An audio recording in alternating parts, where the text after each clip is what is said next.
오늘은 2023년 12월 25일입니다. 이 의미는 예수님이 이 땅에 오신 지 2023년이 되었다라는 말입니다. 2023번째 예수님의 생일이다, 이런 뜻입니다. 우리가 쓰고 있는 서기 2023년 또는 AD 2023년 또는 기원 후 2023년, 이게 다 예수님을 분기점으로 하는 말씀입니다. 예수님이 태어난 그 다음 해가 1년, 그 다음 해가 2년, 그렇게 계산됐습니다. 그래서 예수님이 오기 이전을 기원 전이라고 합니다. 예수님이 오기 전서부터 거꾸로 이제 거슬러 올라갑니다. 기원전 1년, 기원전 100년. 그러면 기원전 100년이 더 오래됐어요? 기원전 1년이 더 오래됐어요? 기원전 100년이 오래됐죠. 예수님을 중심으로 역사가 이렇게 분수령으로 나누어져서 예수님 오신 기점으로 해서 예수님 오기 몇 년 전, 예수님 오신 이후 몇 년, 이렇게. 그래서 역사를 영어로 말할 때 히스토리, 그의 이야기라고 영어는 표현하고 있습니다. 그러니까 예수님의 이야기가 역사 이야기입니다. 그 예수님께서 지금 우리에게 지금 오고 싶어 합니다. 그리고 누구에겐가 지금 가셨습니다. 누구에게인가 들어가신 거죠. 예수님은 우리의 선물로 오셨습니다. 제가 조금 전에 예배 시작하기 전에 말씀드렸지만, 예수님이 우리에게 선물로 오실 때 이 선물은 모든 문제를 해결할 수 있는 큰 선물이기 때문에, 이 선물, 예수님이 우리에게 선물로만 도착하면 우리의 인생의 문제가 다 해결이 됩니다. 아멘. 양산에 있는 친구 목사님, 교회가 이제 건물을 매입하고 여러 가지 어려움을 겪을 때 어떤 원로 목사님이, 어떤 교회 원로 목사님이 본 교회가 다니기가 조금 부담스러우셔서 양산에 있는 교회에 출석하셨는데, 그 예배에 몇 번 참석하고 이렇게 다녀가시더니 우리 친구 목사님을 하루 부르시더래요. 부르셔서 내가 김 목사한테 선물을 좀 주고 싶은데, 아니 용돈을 좀 주고 싶은데 그래도 되겠냐고 그러더랍니다. 그래서 아이고 목사님 주시면 잘 받겠습니다. 그랬더니 봉투를 하나를 주시더래요. 근데 집에 가서 그 봉투를 열어보고 너무 놀랐대요. 세상에 봉투에 용돈을 2천만 원을 넣어놓으신 거예요. 2천만 원. 근데 그 2천만 원이 3개월째 내지 못했던 이자, 또 여러 가지 모든 문제 해결하는 그게 되더라는 거지. 그래서 지금 아버지처럼 모시면서 그걸 같이 그분의 도움을 얻고 같이 영적 삶을 잘 세워가고 있습니다. 얼마나 고마웠을까요? 얼마나 그것이 마음에 감격이 됐을까요? 근데 이거보다 훨씬 크게 예수님께서는 우리의 선물로 오셔서 우리의 모든 문제를 해결해 주신다는 겁니다. 우리 학생들 저렇게 아무 의식 없이 그냥 기대해 있지만, 어느 날 저들이 권고할 때 예수님이 선물로 쑥 들어가면 저 문제가 다 해결되는데, 아직은 못 알아보니까 그래도 귓전으로라도 들어서 나중에 내 인생은 예수님을 선물로 받을 때 해결되는구나, 이 사실이라도 좀 기억했으면 좋겠습니다. 근데 우리 예수님이 선물로 오실 때 어떤 형태의 선물로 오셨느냐? 빛이라는 이름의 선물로 오셨습니다. 빛. 그래서 요한복음 12장 46절에 이런 말씀을 하십니다. 나는 빛으로 세상에 왔나니 무릇 나를 믿는 자로 어둠에 거하지 않게 하려 함이라. 여러분 알고 있나요? 인생은 어둠 가운데 있습니다. 인생이 어둡습니다. 살아보면 살아볼수록 어둡습니다. 어떻게 살아야 되는지 모르는 것도 어두움이고, 또 나의 고통도 어두움이고, 나의 외로움도 어두움이고, 나의 슬픔도 외로움이고, 나의 무거움도 외로움이고, 어두움이고, 내 뜻대로 되지 않는 것도 어두움이고, 다 어두움입니다. 부정적 용어 총망라해서 어두움입니다. 또한 결국 죽을 수밖에 없고, 또 심판받을 수 없는 인간의 상태가 어두움입니다. 어두움. 인간의 모든 부정적 요소, 있는 불행, 있는 모든 저주 같은 일들 다 어두움이라고 표현을 합니다. 우리가 큰 어려움을 만났을 때 가끔 하는 말이 있잖아요. 앞이 캄캄하다. 이게 어두움, 이게 날이 어둡다는 게 아니라 자기 인생이 어둡다는 것입니다. 그러면 그 어두움을 밝히기 위해서 주님이 선물로 오실 때 빛으로 오셔야 했던 것입니다. 빛으로. 빛도 상징적인 것이죠.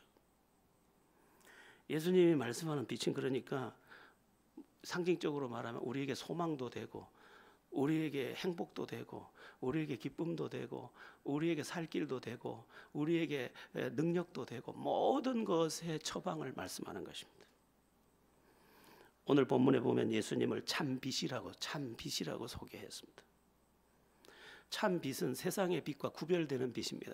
세상에 빛이 많아요. 전등불도 있고 햇빛도 있고 달빛도 있고 여러 빛이 있습니다.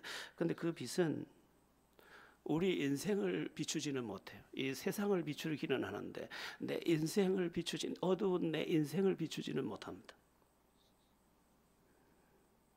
그런데 이 참빛, 영혼의 빛, 우리의 인생의 어둠을 다 몰아내는 참빛이 우리에게 싹 들어올 때 우리의 영혼에도 이제 우리의 인생에도 빛이 깃들고 우리 안에 있던 모든 먹구름과 어둠이 떠나가는 것입니다. 여러분, 어두움을 몰아내는 유일한 방법이 뭐냐? 빛입니다. 빛. 빛이 와야만 어두움이 떠나가는 거예요. 이 어두움은 삽으로 퍼낼 수도 없고, 어둠은 망치로 깨낼 수도 없고, 어둠은 폭파시킬 수도 없고, 어둠은 손으로 밀 수도 없고, 어둠은 아무 것으로도 해결이 안 됩니다. 어둠은 오직 뭘로 해결되느냐? 빛으로 해결되는 거예요. 빛으로. 그러니까 네가 전혀 해결할 수 없는 모든 문제의 해결자로 내가 왔다. 주님이 그렇게 말씀하는 것입니다. 그런데 안타깝게도 오늘 본문 9절 10절이 뭐라고 말씀하느냐? 우리 오늘 본문 9절 10절을 다시 한번 읽어보겠습니다. 참 빛 곧 세상에 와서 각 사람에게 비추는 빛이 있었나니 그가 세상에 계셨으며 세상은 그로 말미암아 지은 바 되었으되 세상이 그를 알지 못하였고. 예수님이 구세주로 빛으로 오셨는데 그를 알아보지 못했다는 거예요. 사람들이 돈의 힘은 알아보고 맛있는 음식은 알아보는데 예수님이 참 빛이다, 내 인생의 모든 어둠을 물리칠 뿐이다, 이 사실을 못 알아봤다는 거예요.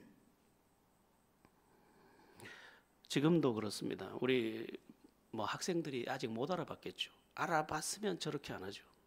알아봤으면 눈이 반짝 뜨죠. 내 인생의 모든 문제를 해결할 분인 것을 알아보는 순간 눈이 뜨이고 내 삶에 뜨거움이 올라오게 되어 있는 거죠. 그분을 붙잡을 수밖에 없죠. 또한 알아보지 못했기 때문에 어떻게 됐느냐? 예수님을 영접하지 않았다고 되어 있습니다. 예수님을 그를 영접하지 아니하였으나 알지 못하니까 영접하지 아니했습니다. 그를 받아들이지 않은 것입니다. 예수가 누군지 알았으면 당장 받아들여서 내 인생의 모든 문제, 그분이 진짜 내 인생의 그 모든 문제를 해결할 선물인 것을 제대로 알았으면 그분은 무조건 내가 다른 거 다 제쳐두고 이 선물만큼은 받을 건데, 주님이 모든 문제를 해결할 선물이라는 것을 못 알아보니까 이 선물을 가볍게 여기는 것입니다. 자, 여러분, 제가 손에 들고 있는 게 이게 1,000만 원짜리 수표입니다.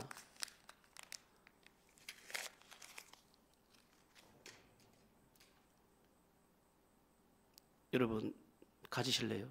구겨졌는데 1,000만 원짜리 수표인데 예, 얼른 뛰어서 가져갈 것입니다.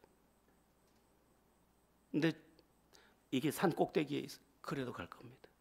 아이고 세상에, 그 얼어붙은 곳에 있대요. 그래도 갈 겁니다. 값이 너무 싸서 흥미가 없습니까? 1억짜리로, 1억으로 할게. 이 수표 1억짜리로 바꿔줄게. 그런데 주님은 1억짜리가 아닙니다. 100억짜리가 아닙니다. 1000억짜리가 아닙니다. 이 세상의 모든 돈을 다 동원해도 해결할 수 없는 모든 것의 해결자 대신 빛으로 오셨대요.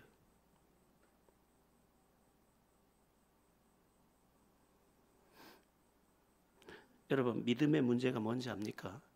주님을 알아보지 못하는 문제입니다. 못 알아보니까 자꾸 사람 앞에서나 믿고, 못 알아보니까 다른 거 자꾸 주여 하면서도 다른 데 찾고 있는 거예요. 주여 주여 하면서 다른 데, 주님을 보지 않아요. 주여 하면서 딴 것을 지금 보고 있는 거예요. 주님을 진짜 알아본 사람들은 다른 거 안 보고 주여 하고 주님만 보겠대. 주님만 보면서 주님이 내게 선물이 될 때 그 선물이 오셔서 다 해결할 수 있는 것을 알기 때문에 주님만 집중하는 것입니다. 성탄절이 되면 제가 사람들에게 늘 묻는 말이 있습니다. 이건 제 자신의 질문이기도 하고, 누구에게나 묻고 싶은 질문이기도 합니다. 여러분은 예수님을 선물로 받으셨습니까? 오늘은 다른 거 선물 받는 날이 아니에요. 예수님을 내 인생의 선물로 받는 날이에요. 왜? 이 내 인생의 선물로 오기만 하면 이분이 빛이어서 내 안에 있는 모든 어둠을 다 하나도 남기지 않고 다 물리쳐 줄 것이기 때문에 그래요.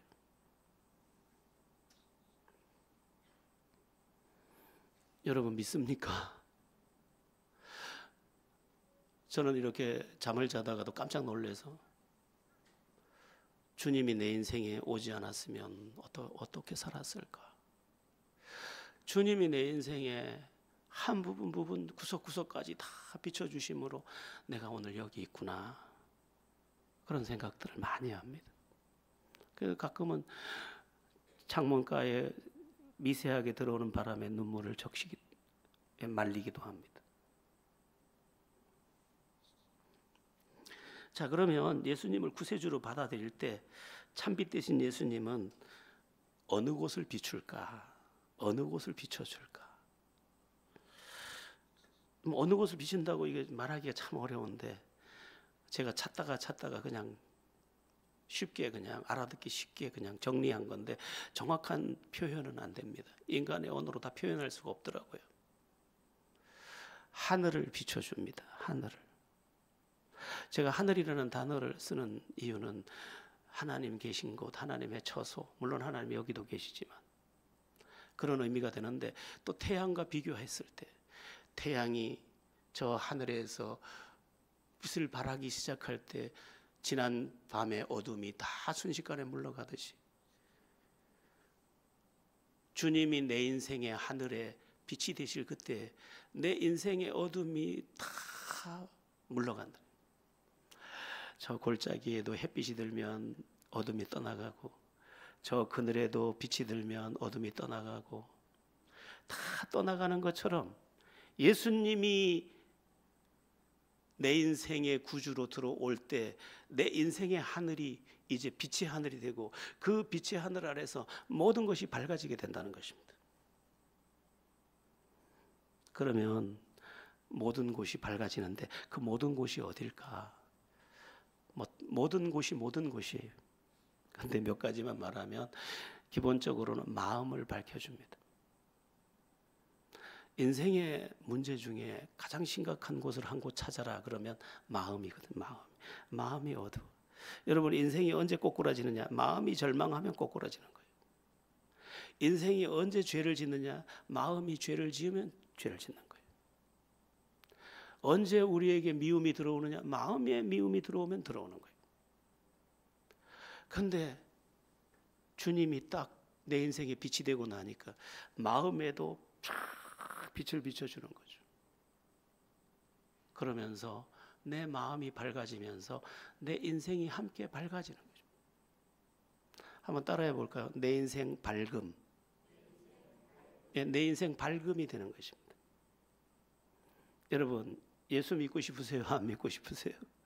제대로 믿으셔야 돼요. 예수님을 빛으로 받아들여야 돼요. 참 빛으로, 선물로 받아들이셔야 돼요. 그때 내 인생의 하늘에 빛이 뜨고, 그 내 인생의 하늘에 뜬 빛이 내 인생의 가장 소중한 마음을 비춰주는 거예요. 나는 몰랐어요. 뭐 이렇게 말하게 돼요. 나는 몰랐어요. 내 마음이 왜 그렇게 밝아졌는지. 나는 몰랐어요. 내 마음이 왜 그렇게 기쁜지. 나는 몰랐어요. 내 마음에 왜 그렇게 소망이 솟구치는지. 이게 실제가 되는 것입니다. 예수 믿는데 자꾸 어둡다. 이거는 예수가 안 들어간 거예요. 예수가 들어가면 밝아져야 돼. 밝아져요. 내 인생 밝음. 그 인생의 밝음의 가장 근간 마음. 마음의 빛이 임한 것입니다.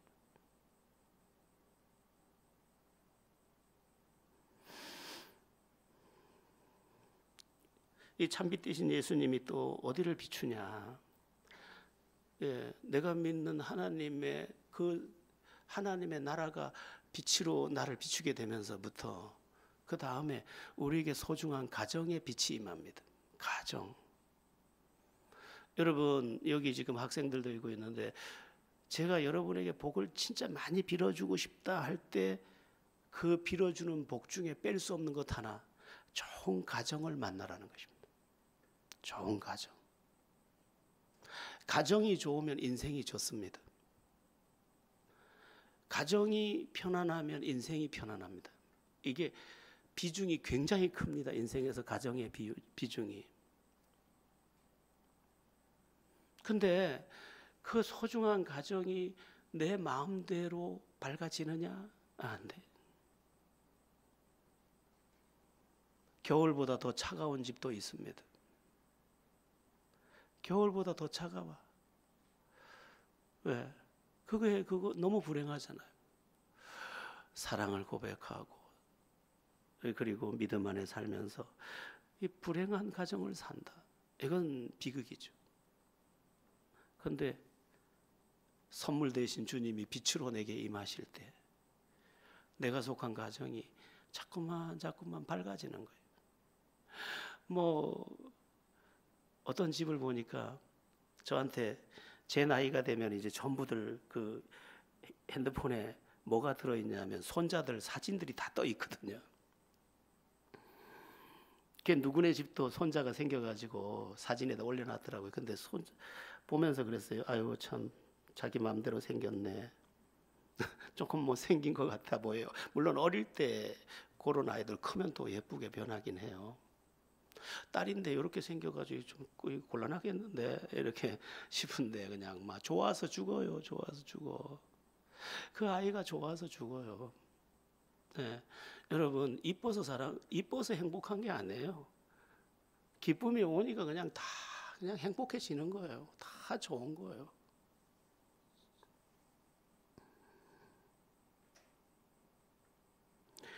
예수 믿는 여러분, 이 성탄절에 예수님을 참빛으로 선물로 받은 여러분, 여러분의 가정에 밝은 빛이 임하고 그래서 행복하게 되기를 축원합니다. 한번 따라해 보겠습니다. 나는 예수 믿는 사람, 그래서 꼭 행복해야 해. 예, 사명처럼 여기세요. 여러분이 불행하면 옆에 사람들이 이렇게 말해요. 예수 믿는데도 똑같네요. 예, 여러분의 행복을 통해서 예수의 증인이 되주시기 바랍니다. 자, 참빛 되신 예수님을 영접할 때 그 빛이 또 하나님을 하나님의 보좌가 있는 그곳에서 빛을 발하게 하면서 동시에 그것이 어디를 밝히느냐? 우리의 형편을 밝힙니다. 형편. 어려운 처지에 있는 사람이 있어서 이 얘기를 할 때마다 조금 미안하기도 해요. 틀림없어요. 그런데 형편을 밝혀줍니다. 그 사람의 삶의 필요들을 주님이 책임지기 시작해요. 어떤 통로를 통해서든 그 사람들의 삶이 인간답게 만들어주셔요. 누릴 것을 누리게 해줘요. 만져서 놓는 일이 되게 해주셔요. 왜냐하면 모든 불행을 물리치는 참 빛이잖아요. 그래서 나는 20년 동안 가난하다 이러면 안 돼요. 30년 동안 이러면 안 돼요. 연단은 받지만 하나님 앞에 우리가 받은 복이 있어야 돼. 여러분의 신앙이 반듯하다면, 그리고 하나님의 음성을 제대로 듣고 온전하고 순전한 믿음으로 주를 받아서 그 뜻 안에 살고 있다면 여러분의 삶은 하나님이 주신 은혜로 채워진 증거가 있을 것입니다. 여러분들이 엄청난 부자가 되기를 저는 원치 않습니다. 그것 때문에 넘어질 수도 있고요. 그런데 여러분들의 형편이 탄식이 날 만큼 쫓기는 것을 원치 않습니다. 먹어야 할 때 먹고, 드려야 할 때 드리고, 나눠야 할 때 나눌 수 있는, 나도 조금 부족하지만 그래도 나눌 수 있을 만큼. 강원도에 계신 귀한 권사님 계신데, 이제 남편도 교사였고 당신도 교사였어요. 남편이 이제 교사고 자기는 이제 가정주부로 남고 이제 퇴직을 하셨고, 남편이 또 돌아가시고 이제 이렇게 연금 가지고 사시는데 참 신비해요. 참 이런 말을 해요. 하나님께서 내 평생에 이 물질 문제에는 힘겨움을 한 번도 주신 적이 없대. 근데 그분의 삶을 보고 많이 놀라요. 믿음이 반듯하고요. 그리고 뭔가 한 곳을 차곡차곡 준비했다가 가장 아름다운 곳에 아름답게 써요. 지금도. 주님의 사람은요, 줄 수 있어요. 주님의 사람은. 왜냐하면 주님이 그 생활에도 빛이 되시기 때문이에요. 여러분, 여러분의 자녀들 앞으로 잘 살 줄로 믿습니다. 물질에 대해서 저도 사업을 조그맣게 하다가 신학을 하고 여기까지 와서 진짜 어마어마하게 돈 연단을 받아봤습니다. 예, 정말 이 어금니가 다 빠질 만큼 흔들릴 만큼 그러한 고단한 시간들을, 돈 문제를 겪었습니다. 그런데 제가 이렇게 기도했어요. 하나님, 저는 이거 지고 가겠습니다. 그런데 내 자녀들은 돈 걱정 좀 안 하게 해주세요. 그리고 믿음 안에서 꼭 줄만하게 해주세요. 여기 가서 저기 가서 기웃하면 비참하잖아요. 축복의 통로가 되어서 담장너머로 뻗은 가지처럼 주고 베풀고 얼마나 좋아요. 그래서 제 기도가 응답될 것을 100% 믿어요. 지금 그렇게 믿고 기도하고 있어요. 여러분, 하나님이 이 세상을 만들면서 짐승을 만들 때는 짐승의 먹이를 준비해 놓으셨고, 물고기를 만들 때 물고기 먹이를 준비해 놓으셨는데 우리의 형편을 왜 모르시겠어요? 우리가 범죄함으로 많은 것에 문제가 생겼지만 생명의 참빛 되신 주님께서 오셔서 우리의 모든 문제를 해결하는데, 그 모든 문제의 해결 안에 뭐가 들어있어요? 우리의 생활도 들어있는 거예요. 그 생활에 복을 주셔요. 한번 조금 큰 소리로 한번 따라해 볼게요. 하나님은 복 주신다. 복 주셔요. 믿으세요.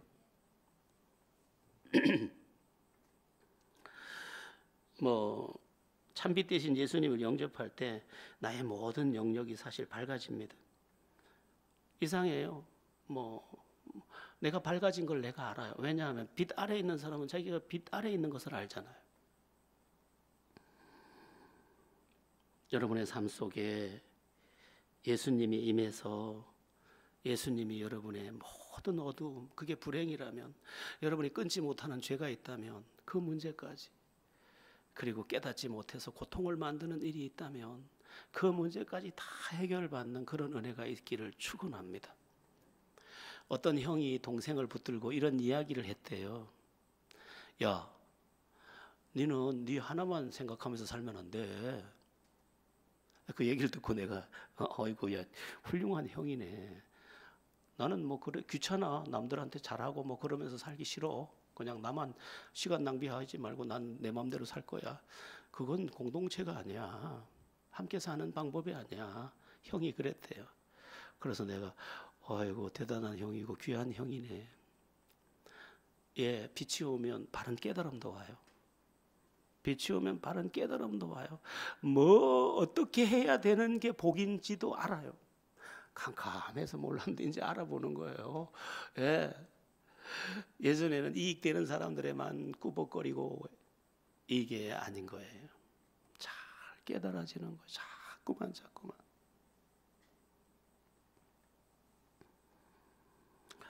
오늘 빛 대신 예수님이 이 땅에 오신 사실에 대해서 말씀드리고 싶은 마지막 한 가지 이야기가 더 있습니다. 자, 12절을 보겠습니다. 12절 한번 읽어보겠습니다.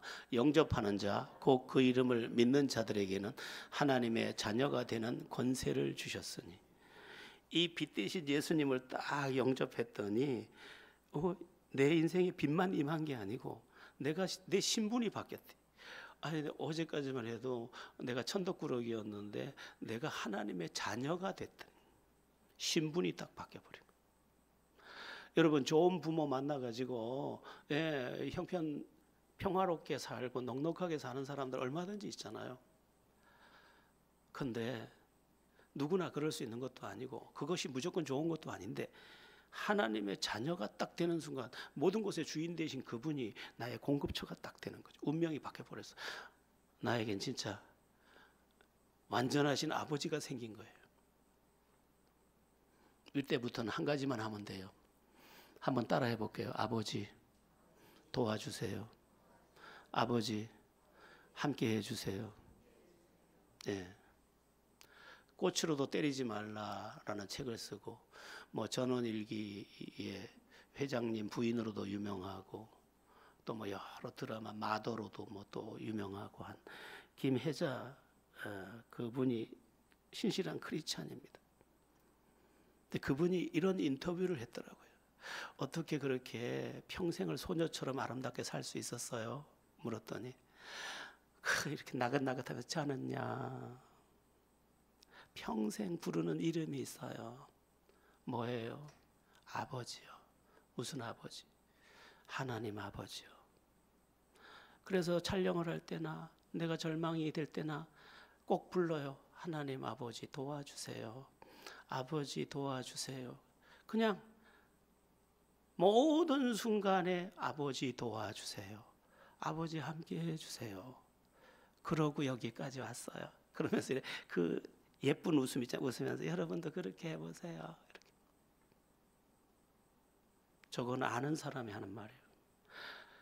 하나님의 그 자녀가 되는 순간 우리는 아버지 하나님께 모든 것을 부탁할 수 있는 권세, 자녀의 권세를 가지게 된 거예요.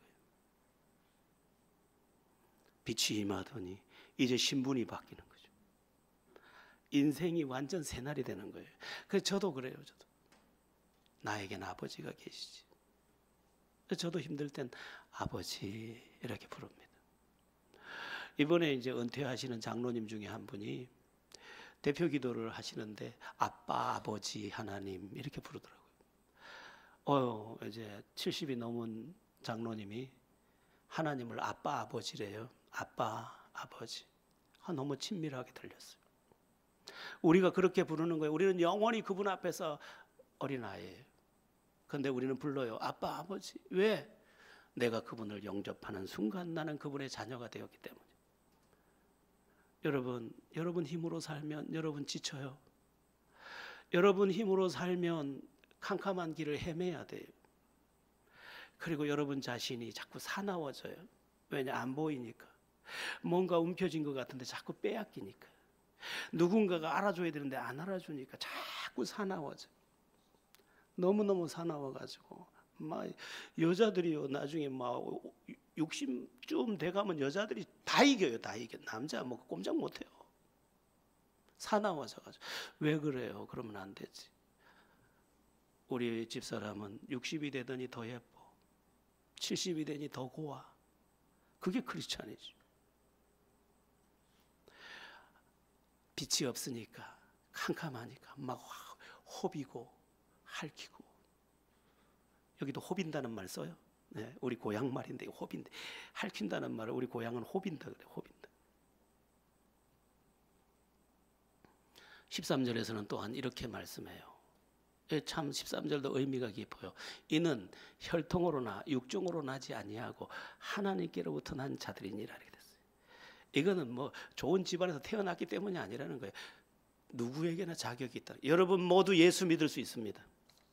그리고 운명 바꿀 수 있습니다. 여러분의 인생 어두움은 다 물리칠 수 있습니다. 예수 믿는 것은 이겁니다. 바로